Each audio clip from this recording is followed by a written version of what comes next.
அப்ப உங்க பேர் என்ன? சாய் சஞ்சனா. சாய் சஞ்சனா. Okay okay. உங்க பேரு? ஷகிலா. ஷகிலா. ஓகே. ஒரு கேம் விளையாடலாமா பாப்பா?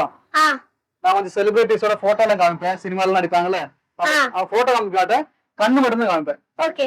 அது யாருன்னு கண்டுபிடிக்கணும். கண்டுபிடிப்பீங்களா? கண்டுபிடிக்கிறேன். இதெல்லாம் ஒரு விளையாட்டா சார்? இது யாரு? நயன்தாரா. எப்படி கண்டுபிடிக்கிறீங்க? மூஞ்ச பார்த்தா ஐஷாடோ தெரிஞ்சது. எனக்கு வந்து கல்யாணம் ஆயிடுச்சு. நயன்தாரா.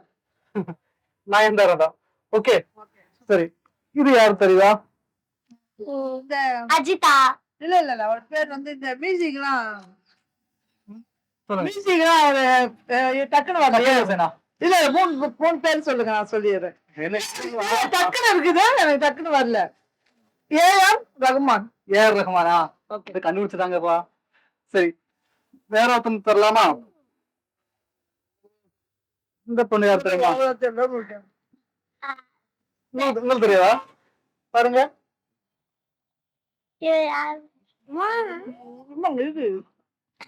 சொல்லுங்க. விஜய். அது பொண்ணு. என்ன எப்படி சொல்லு? நெக்ஸ்ட் என்ன சொல்லுங்க? புது ஆக்ட்ரஸா பழைய ஆக்ட்ரஸா? புதுதான். இவங்களுக்கு தெரியுமா? தெரியாதா? இது கண்டுபிடிச்சிட்டுங்க. சிம்பிளா கண்டுபிடிக்க முடியும். யாரு? விஜயா. விஜயா யாரு? யோசிங்க. சொல்லுங்க. ஜென்ஸ். அது சரி. ஜென்ஸ். ஐயோ, நல்ல பேரு. பட்டு வர மாட்டேது. நல்ல பேரா? நல்ல பேரு, நல்ல ஆக்டர்ஸும். படம் சொல்லுங்க. இவர் நடிச்ச படம் சொல்லுங்க. நிறைய படம் இருக்குது. டக்குன்னு எதுவும் மைண்டுக்கு வரலையே. டக்குன்னு நடிச்ச படம் வரலையா? நான் 5 வரை இருக்க வேண்டும். அதுக்குள்ள சொல்லலாம். யோகிவா வரம் கிடையாது. 1 2 இது 3 கோ கோ கோ கோ கோ. என்ன கோ? படமே கோப்பா. கோ கோ படத்துல ஜீவாவா? ஜீவா. இது ஜீவா கிடையாது. ஜீவா இல்லைங்க. கார்த்திக். அவ்வளவுதாங்க. சிம்பிள். எதுக்கு ஜீவா எழுத்தீங்க இப்போ? சரி ஓகே. டக்குன்னு பார்க்க சொல்ல அப்படி தெரிஞ்சிச்சு. 3 பேரையும் கண்டுபிடிச்சிருக்காங்க. அதனால நம்ம கிஃப்ட் வாங்க போறோம். பெருசா கொடுக்க போறாங்க பாருங்க. பெரிய கிஃப்ட் கொடுக்க போறோம் பாருங்க. உங்களுக்கு. Thank you. உங்க பேரு? சுரேஷ். சுரேஷ். இது யாரு? விஜய் சேதுபதி. நீங்க எப்படி கண்டுபிடிச்சிட்டாங்க? ரொம்ப சிம்பிளா இருக்கு. ரொம்ப ஃபேமஸான ஆக்டர்ல காமிக்கிறீங்க, சோ அதனால தெரிஞ்சிருக்கு. ரொம்ப சிம்பிளா இருக்குங்க எனக்கு. சரி ஓகே. ஆமா, விஜய் சேதுபதி தான் கரெக்ட் ஆன்சர். இது யாருங்க? Anushka. I think so. Wow. Anushka ரொம்ப பிடிக்குமா? அப்படிங்களா? உங்க ஃபேவரட் ஆக்டர் யாரு? ஆக்டர்னா கமல்ஹாசன் தான். நீங்க யூஎஸ்ல ஒர்க் பண்றீங்களா? ஆமாங்க. என்ன ஒர்க் பண்றீங்க? நான் பேங்கிங்ல இருக்கேன். பேங்கிங்ல இருக்கீங்க. ஒரு ட்ரை கூட பண்ணலாமா? இது யாரு? வடிவேல். ரொம்ப சிம்பிளா கொடுத்துட்டேன் போல. எல்லாத்தையும் கண்டுபிடிச்சிட்டாரு. இப்போ ஏன் யூஎஸ்ல இருக்கீங்க? வேலை, அவ்வளவுதான். வேலை. இந்தியாவில வேலை ட்ரை பண்ணீங்களா? இந்தியாவில ஒர்க் பண்ணிருந்தேன். அதுக்கப்புறம் சிங்கப்பூர்ல ஒர்க் பண்ணேன். அப்புறம் லண்டன்ல ஒர்க் பண்ணேன். ஐ மீன் நடுவில் லண்டன், அப்புறம் சிங்கப்பூர், அப்புறம் சென்னை. யூஎஸ்ல இருக்கும்போது இந்தியா மிஸ் பண்றீங்களா? இல்ல கண்டிப்பா மிஸ் பண்றீங்க. என்ன டிஃபரன்ஸ் இந்தியாவுக்கும் யூஎஸ்க்கும்? டிஃபரன்ஸ் எப்பவுமே இக்கரைக்கு அக்கறை பச்சைன்னு தமிழ்ல சொல்லுவாங்க. சரியா? அதை நினைச்சு நம்ம ஏதோ ஒன்னு தேடி இன்னொன்னு தேடி போவோம். It is always a plus and minus. நீங்க என்னால தள்ளுவண்டில போய் சாப்பிட முடியும். இங்க இருந்து அங்க போனாலும் இங்க சாப்பிடணும், இங்க வந்து சாப்பிடணும்னு தோணும். ஆனா வந்து அவ்வளவு நாள்லாம் டைம் இருக்காது. வந்தோமா, எது லிமிட்டடா பண்ண முடியுமோ அதான் பண்ண முடியும். ஸோ அதெல்லாம் தான் மிஸ் பண்ணுவோம் கண்டிப்பா. ஃபேமிலியாவது அங்கதான் சென்ட் பண்ணுவோம்.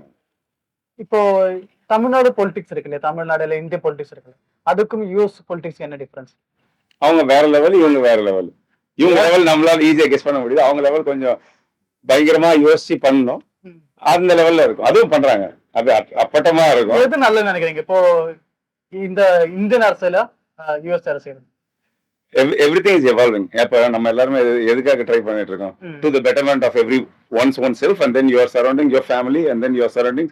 அதான பண்ண ட்ரை பண்றோம். எல்லாருமே அதுதான். எல்லாருக்கும் ஒரு செல்ஃபிஷ்னஸ் இருக்கும் உள்ளுக்குள்ள. அதை கொஞ்சம் அவாய்ட் பண்ணி சுயநலம் இல்லாம பிற நலமும் சேர்ந்து பார்த்தோம் கொஞ்சம் நல்லா இருக்கும். பாலிடிக்ஸ்ல it's very difficult. So it all has its own flavour. யூஎஸ்ல பொதுவாக ரேசிசம் இருக்கான்னு சொல்றாங்க. அதை பத்தி இங்கே இருக்கு. இங்க எப்படி? ஆமா, இப்ப உங்க தோலுக்கும் என் தோலுக்கும் வித்தியாசம் இருக்கா? இல்லைங்க. ஓகேவா? இப்ப பணக்காரன் ஏழைய வேற மாதிரி ட்ரீட் பண்ணுவான். கருப்பா இருக்கும், வெள்ளையா இருக்கும், கருப்பா இருக்கணும் பார்த்துட்டு இருக்கும். கருப்பா இருக்கும் இன்னொரு ஆப்பிரிக்கனை பார்த்தா வேற மாதிரி பார்ப்பான். ஏன்னா நம்ம ஜீன்ல இருக்கு. சரியா? Until you go and then you realise ஏன் அப்படி பண்றான் அப்படிலாம் திங்க் பண்ணி பாத்தீங்கன்னா இட் வில் பி டிஃப்ரெண்ட். அப்பதான் தெரியும், ஓ அது அப்படியே தொண்டு வருது. பட் அந்த இதெல்லாம் பேரியர் எல்லாம் பிரேக் பண்றதுக்கு இப்பதான் ட்ரை பண்ணிட்டு இருக்காங்க. It will evolve. இந்தியன்ஸ்னா யூஎஸ் பாக்குற விதம் எப்படி? It has changed in the last 10 to 15 years. It has changed definitely. Equal respect கிடைக்குதா? ஈக்குவல் ரெஸ்பெக்ட் கிடைக்குதான்றதை விட they think yes these guys are smart enough. US சிட்டிசன்ஸ்க்கு மட்டும் தான் வேலை கொடுக்கணும் அங்க அந்த மாதிரி இருந்துச்சுல்ல முன்னாடி.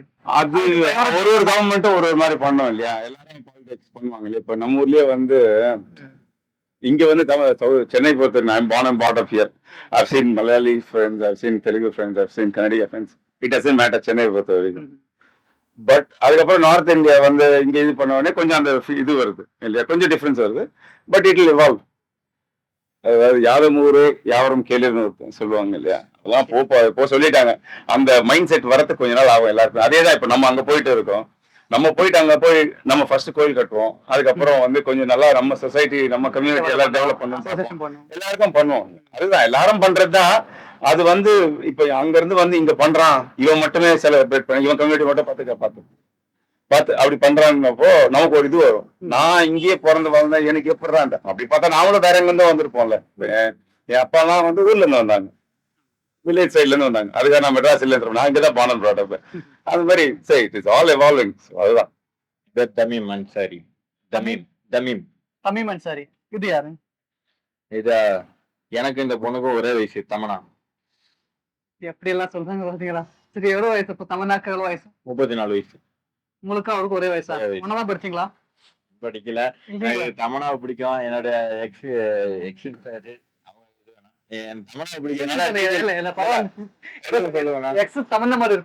இல்லங்க, அது இப்ப எக்ஸ் வந்துட்டு முன்ன தமனா இருந்தது, இன்னைக்கு காஞ்சி போன கருவாடு மாதிரி இருக்கு. இருந்தாலும் தமனா மட்டும் அப்படியே இருக்கேன்னு சொல்லிட்டு எனக்குள்ள ஒரு கிளுகிளுப்பு, ஒரு பெருமை, அவ்வளவுதான். தமன்னா மாதிரி ஒரு எக்ஸ் வச்சிருந்தீங்க நீங்க? தமனா எக்ஸ்னா வந்துட்டு லவ்வர். புரியுது. தமன்னா மாதிரி அழகா இருக்கிற பொண்ணு நீங்க லவ் பண்ணிட்டு இருந்தீங்க? நான் லவ் பண்ணலங்க, அதான் லவ் பண்ணுச்சு. நான் வந்து சைக்கிள் ட்ரெஸ்ஸர் ஸ்கூல் டேஸ்ல இருக்கும் போது, அந்த மாதிரி இருக்கும் போது அதுங்களா தான் லவ் பண்ணிச்சுங்க. உங்களை லவ் பண்ணீங்க. அப்புறம் என்ன பிரேக்? எதுக்கு பிரேக் ஆச்சு? பிரேக்கப் ஆச்சுன்னா வந்துகிட்டு கொஞ்சம் நான் ஃபாரின் போயிட்டேன். அந்த டயத்துல வந்து ஒரு குப்பலாரிக்காரன் வந்து ஏத்திட்டு போயிட்டான். நீங்க தமன்னா குப்பல வரல ஏன் லவ்வரை சொல்றாங்க, அவங்கள சொல்லுவானா? சரி, புரியுதுங்க. நல்லா அடிப்பான். அப்புறம் ஜூனியர் தமன்னா, மினி தமன்னா. ஆமா, அப்போ இப்ப கிடையாது, காஞ்ச கருவாடு மாதிரி இருக்கு. நல்ல வேலை கட்டலன்னு சொல்லி ரொம்ப சந்தோஷப்படுறேன். இந்த குப்பல இருக்காருன்னு கொண்டு வேணாமா? அப்ப உங்களுக்கு ஃபீலிங்ஸா இருக்காதா? ஃபீலிங்ஸா ஓப்பனிங்ல ஃபீலிங்ஸா இருந்துச்சு. அப்புறம் சந்தோஷப்பட்டேன். ஏன்னா நான் செலக்ஷன் பண்றது ஒவ்வொன்றும் வந்து ஒரு யூனிவர்சல் அல்டிமேட்டா இருக்கணும்னு நினைப்பேன். ஃப்ரெண்ட்ஸ் முதற்கொண்டு, இல்ல அவங்க மொக்கையா இருந்தா கூட அந்த மாதிரி நான் கொண்டு வந்துருவேன், கிரேடா கொண்டு வந்துருவேன். ஸோ அதனால தப்பிச்சேன்னு நினைக்கிறேன். தலைக்கு வந்தது தலப்பாவோட போச்சு. சரி, ஏதோ சொல்றீங்க. ஓகே, நம்ம அடுத்த போட்டோ பார்ப்போமா? சொல்லுங்க. நீங்க சொன்னது தமன்னா கரெக்ட் ஆன்சர் தான். ஓகே, மாஷா அல்லாஹ். சிவகார்த்திகேயன். நீங்க எல்லாத்தையும் போட்டு கண்டுபிடிக்கிறீங்க. இல்ல சினிமா ரசிகரோ? இல்ல, ஷூட்டிங்ல அதிகமா பார்ப்பேன். படம்லாம் பார்த்து எப்பயாவது பார்ப்பேன். படம் பார்க்க மாட்டேன், ஷூட்டிங் மட்டும் பார்ப்பீங்களா? ஷூட்டிங்லாம் நாங்க இருந்த ஏரியால நிறைய ஷூட்டிங் நடக்கும். அந்த மாதிரி கடைசியா தசவதாரம் தான் நடந்தது அப்படின்னு சொல்லிட்டு ஷூட்டிங்லாம் எங்க நடக்குதோ அங்க போய் தேடி போய் பார்ப்பேன். ஷூட்டிங் பார்க்க. சரி, உங்களுக்கு யார பிடிக்கும்? ரொம்ப பிடிக்கும். மேல்ல ஃபீமேல்ல கேக்குறீங்களா? அதாவது பருப்புன்னு எடுத்துக்கிட்டா பல வகை பருப்பு இருக்கு, அந்த மாதிரி கேளுங்க. சரிங்க. ஆக்டர்ல யார் பிடிக்கும்? மேல் ஆக்டர்ஸ்ல யார்? மேல் ஆக்டர்ஸ்ல எந்த ஜெனரேஷன்ல கேக்குறீங்க? எம்ஜிஆர் சிவாஜி பீரியடா, ரஜினிகாந்த்? ஜெனரேஷன்ல யார் பிடிக்கும்? இந்த ஜெனரேஷனா அஜித் விஜயா, தனுஷ் சிவகார்த்திகேயனா? இதுல யார் பிடிக்கும் சொல்லுங்க. 4 பேர்ல யார் பிடிக்கும்? 4 பேர்ல ரொம்ப பிடிச்சது விஜய். விஜய் தான் பிடிப்பீங்க. ஏன் அஜித் பிடிக்க மாட்டீங்களா? அஜித் பிடிக்காதுன்னு கிடையாது. அஜித் சார் கஷ்டப்பட்டாருன்றாங்க, எல்லாம் ஓகே. ஆனா விஜய் சார் பட்ட அளவுக்கு ஒரு மன உளைச்சல்ன்றது வேற. என்ன புரியல சொல்லுங்க. மன உளைச்சல்னா எப்படின்னா, அவங்க அப்பாவும் இண்டஸ்ட்ரியில இருந்து அவரும் வந்துகிட்டு நம்பர் 1 வரணும்னு தான் எல்லாரும் வர்றது இல்லையா? ஒரு பிலிம் இண்டஸ்ட்ரியா இருக்கட்டும், ஒரு தொழிலா இருக்கட்டும்.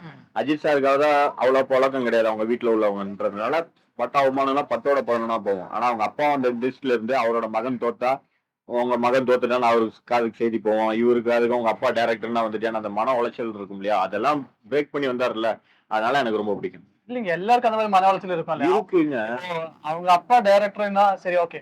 அது மட்டும் இல்ல, எல்லா அப்பாவுக்கும் இருக்கிற ஒரே ஃபீலிங் ஒண்ணுதானே. அது டேரக்டா மட்டும் எக்ஸ்ட்ரா கிடைக்கும். இல்ல அந்த இண்டஸ்ட்ரிக்குள்ள ஒன்னும் ஓவரா இருக்கும்.